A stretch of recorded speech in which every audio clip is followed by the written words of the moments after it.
Saving Private Ryan، إنقاذ الجندي ريان.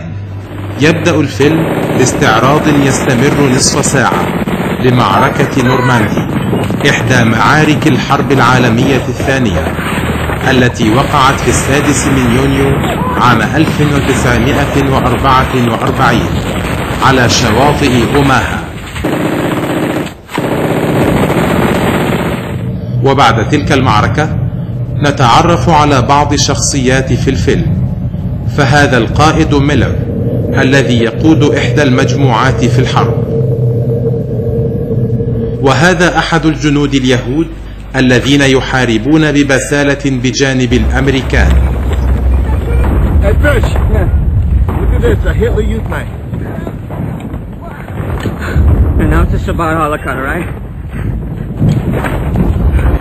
وفي المشهد الذي يليه يكتشف أن اسم ريان تكرر 3 مرات، أي أن 3 إخوة فقدوا في هذه الحرب. ويرفع الأمر للقيادة العليا، وتأتي الأوامر بأنه يجب إحضار الجندي الرابع لأمه. وتبدأ المجموعة البحثية لإنقاذ الجندي ريان، وهي مكونة من القائد ميلر و8 أفراد. وفي أحداث الفيلم نرى في أحد المشاهد الجندي اليهودي وهو يصيح في وجه الأسرى الألمان ويقول: أنا يهودي.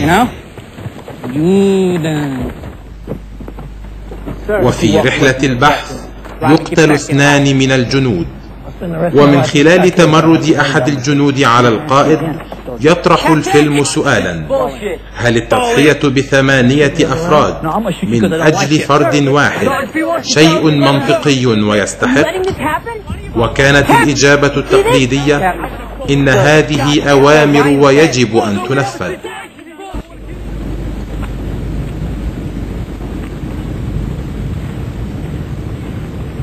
Tell her that when you found me, I was here, and I was with the only brothers that I have left, and there's no way I was going to desert them. I think she'll understand that. وعندما وصلت مجموعة البحث إلى الجندي ريان، رفض العودة معهم لأمه، لأنه يحمي أحد الجسور الحيوية التي يستخدمها الحلفاء ضد النازيين.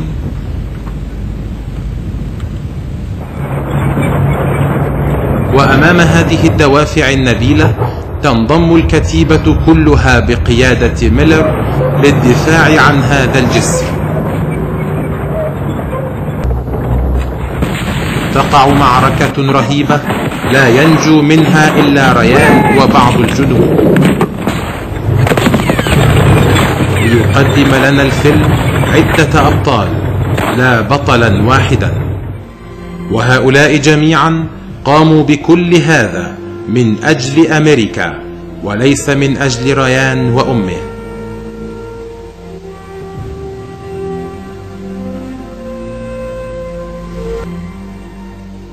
ولا ينسى سبيلبرغ مخرج الفيلم وهو يهودي أن يجعلنا في آخر الفيلم نرى مقابر الجنود المسيحيين الأمريكان بجانب مقبرة لأحد اليهود، ليؤكد أن اليهود كانوا طرفا أساسيا مع الحلفاء وقاتلوا بجانب الأمريكان ضد النازيين.